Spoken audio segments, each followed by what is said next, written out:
Hi investors, India mart buyback profit analysis की दूसरी video में आपका स्वागत है।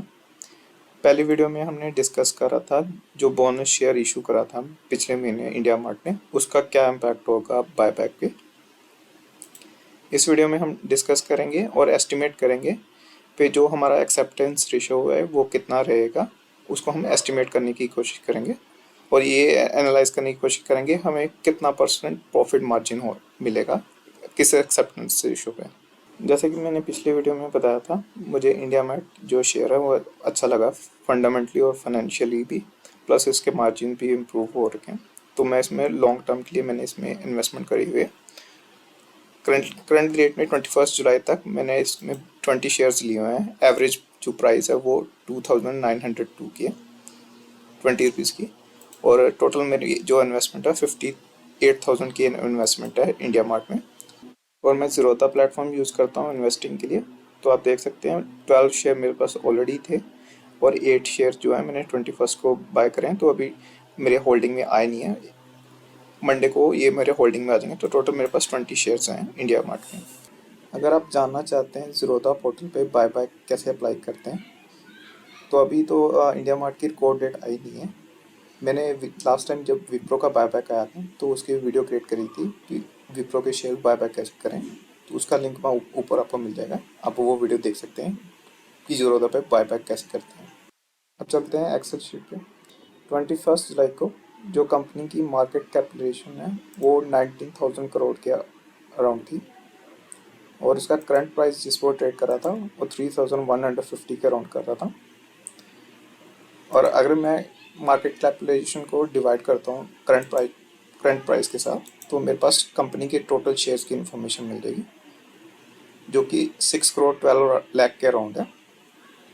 और अभी जो इंडिया मार्ट ने बायबैक अमाउंट अनाउंस करी है वो 500 करोड़ का बायबैक करने जा रहे हैं और जो बायबैक प्राइस रहेगा पर शेयर का वो 4,000 का रहेगा।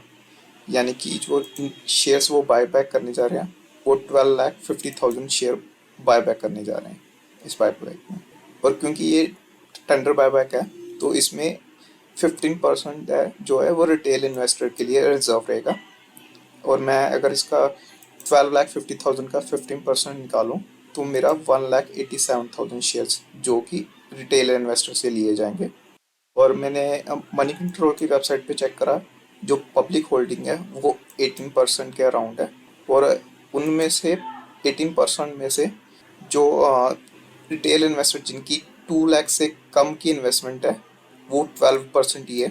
यानी कि अगर मैं 12% देखूँ कंपनी के टोटल शेयर्स का, अगर मैं 12% निकालूँ कंपनी के टोटल शेयर्स का, यानी कि 73 लाख शेयर्स जो हैं वो रिटेल इन्वेस्टर के पास हैं जो ये 15% के लिए एलिजिबल है।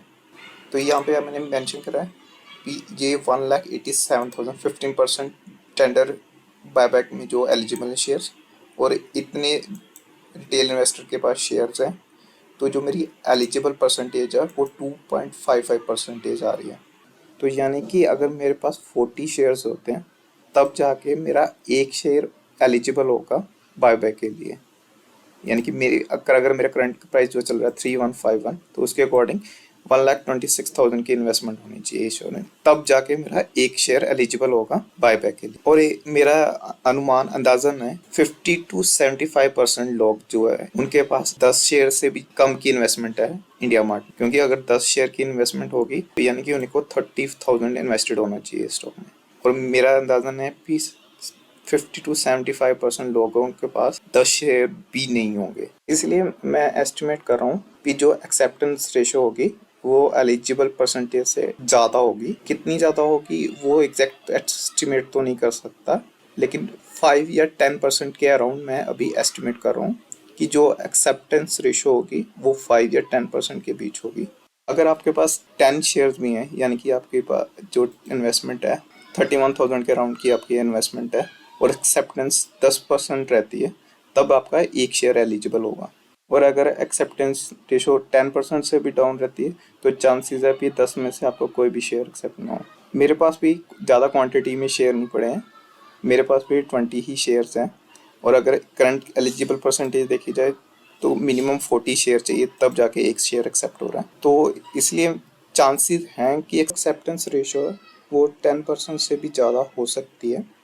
उसका रीज़न ये है कि मोस्टली लोगों के पास 10 से भी कम शेयर्स हैं। तो वो क्या करेंगे, अभी जैसे स्टॉक का प्राइस इंक्रीज हो रहा है तो वो प्रॉफिट बुक करके एग्जिट करने की कोशिश करेंगे। और कुछ लोग लक पे बिलीव करते हैं, उनके पास जितने भी शेयर्स पड़े हैं 2 4 6 8 10 जितने भी शेयर्स पड़े हैं उनको वो होल्ड करके रखेंगे और बायबैक में अप्लाई करेंगे और प्रे करेंगे कि उनका जो शेयर है वो बायबैक में एक्सेप्ट हो जाए। मेरे पास भी ज़्यादा क्वांटिटी में शेयर नहीं पड़े हैं, मेरे पास भी 20 शेयर्स ही पड़े हैं। तो अगर एक्सेप्टेंस रेशो 10% रहती है तो मेरे चांसेस हैं कि हाँ 2 शेयर्स मेरे भी एक्सेप्ट हो जाएं। चलिए अब डिटेल में डिस्कस करते हैं एक्सेप्टेंस रेशो का प्रॉफिट मार्जिन पे क्या इम्पैक्ट रहेगा।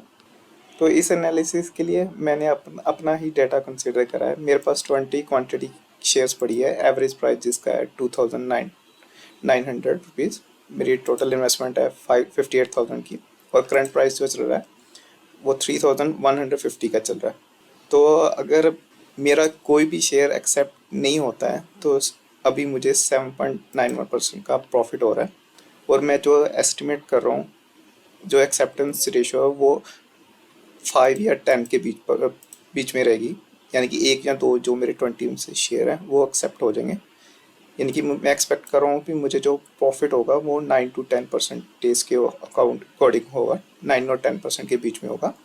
ये जो एक्सेल फाइल है ये जो सारे फॉर्मूला बेस्ड है, इस फाइल को मैं गूगल ड्राइव पे अपलोड कर दूंगा और इसका लिंक डिस्क्रिप्शन में दे दूंगा। तो अगर आपको अपना प्रॉफिट एनालाइज करना है तो आप यहाँ पे वैल्यूज डाल के अपना प्रॉफिट चेक कर सकते हैं आपको कितना परसेंटेज प्रॉफिट होगा।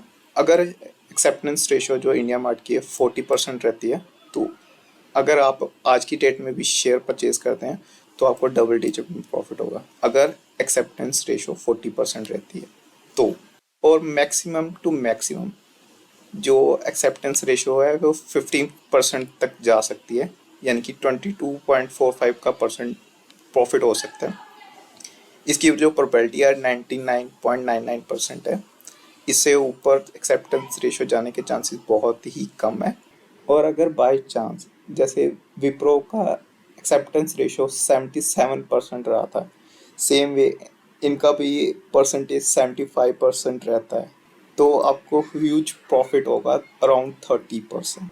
ये सिनेरियो था जब हमारा कुछ अमाउंट ऑफ शेयर जो है वो बायबैक में एक्सेप्ट हो रहे थे। अब दूसरा सिनेरियो डिस्कस कर लेते हैं जब हमारा कोई भी शेयर एक्सेप्ट नहीं होता। तो यहाँ पे आप देखेंगे पिछली वाली शीट में हमने देखा था कि हमने जो करंट प्राइस था वो कांस्टेंट लिया था। 21 जुलाई को 3151 था और जो रिकॉर्ड डेट आएगी तब भी 3151 ही रहेगा, कांस्टेंट लिया हुआ था करंट प्राइस। लेकिन सिनेरियो 2 में हमने करा है जो प्राइस है उसको हमने वेरिएबल रखा है, यानी कि हम कंसिडर कर रहे हैं कि वो प्राइस या तो इंक्रीज करेगा या डिक्रीज कर देगा। तो 3151 करंट प्राइस है, ये मैंने 100 रुपीज़ के डिफरेंस पे डिफरेंट पॉइंट्स क्रिएट कर लिए, सेलिंग प्राइस क्रिएट कर लिए। तो अभी जो मेरी इन्वेस्टमेंट है 58,400 की है। तो अगर प्राइस गिर के 2,900 पे चला जाता है और मेरी एवरेज प्राइस जो है 2,900 की है तो मुझे 400 रुपीज़ का लॉस होगा। और अगर अभी करंट प्राइस चल रहा है 3,100 तो ये अगर बढ़ के 3,200 चला जाता है तो 9% का प्रॉफिट, 3,300 चला जाता है अगर प्राइस तो मैं मार्केट में शेयर सेल करके 30% का प्रॉफिट अर्न कर सकता हूँ। और ऐसी एक्सपेक्टेशन है कि शेयर का प्राइस 3,500 तक जा सकता है और बायबैक। ये एस्टिमेट है जो मार्केट में चल रहा है, ऐसा कोई श्योरिटी नहीं है कि यहाँ तक जाएगा, एक एस्टिमेट है कि यहाँ तक जा सकता है। तो अगर जाता है तो हम मार्केट में भी सेल करके 20% तक का प्रॉफिट अर्न कर सकते हैं। और अब आप लोग जानना चाहते होंगे, हाँ अब प्रॉफिट एनालिसिस तो हमने कर लिया तो मैं पर्सनली इस बायबैक में पार्टिसिपेट करूँगा कि नहीं करूँगा। ऑफ कोर्स मैं बायबैक में पार्टिसिपेट करूँगा। और अगर बाय एनी चांस जो मेरे पास 20 स्टॉक हैं उनमें से कोई भी शेयर एक्सेप्ट नहीं होता है बायबैक में, तो मैं ऑल स्टार्ट वीडियो के स्टार्टिंग में भी बताया था मैं इस स्टॉक में लॉन्ग टर्म के लिए इन्वेस्टेड हूँ। मुझे फंडामेंटल और फाइनेंशियल अच्छे लगते हैं कंपनी के, तो मैं इसमें अपनी जो होल्डिंग है उसको मेंटेन रखूँगा। जो इन्वेस्टर इस वीडियो को देख रहे हैं मैं उनको एक एडवाइस देना चाहूँगा कभी भी किसी स्टॉक में इस पर्पज से एंटर नहीं करना चाहिए कि उसने बाय बाय अनाउंस करा है तो उसमें मैं शॉर्ट टर्म गेन लेके शॉर्ट स्टॉक में से एग्जिट कर दूंगा। उस कंपनी के फंडामेंटल और फाइनेंशियल चेक करने चाहिए। अगर आपको वो अच्छी लगती है तभी उसमें एंटर करना चाहिए। और मैं आपको ये एडवाइस दूंगा कि आप इंडिया मार्ट में भी बाय या सेल करने से पहले इसके फंडामेंटल और फाइनेंशियल चेक करें, उसके बाद ही इसमें ट्रेड कीजिए। और इंडिया मार्ट बाय बाय के रिगार्डिंग जो भी अपडेट्स आएंगे वो मैं कमेंट सेक्शन में अपडेट करता रहूँगा इस वीडियो के। और जब बाय बैक कंप्लीट हो जाएगा तो एक बार हम दोबारा से एनालिसिस करेंगे कि हमारा एलिजिबल परसेंटेज कितना था और हमने एस्टिमेट कितना करा था एक्सेप्टेंस परसेंटेज, और हमें एक्चुअल में कितना प्रॉफिट रियलाइजेशन हुआ। अगर आपको ये वीडियो अच्छी लगी या आपको उससे कुछ जानकारी मिली तो इस वीडियो को लाइक और शेयर जरूर करें। और इसी तरह की इन्फॉर्मेटिव वीडियो देखने के लिए इस चैनल को सब्सक्राइब करें और बेल आइकन को भी प्रेस करें।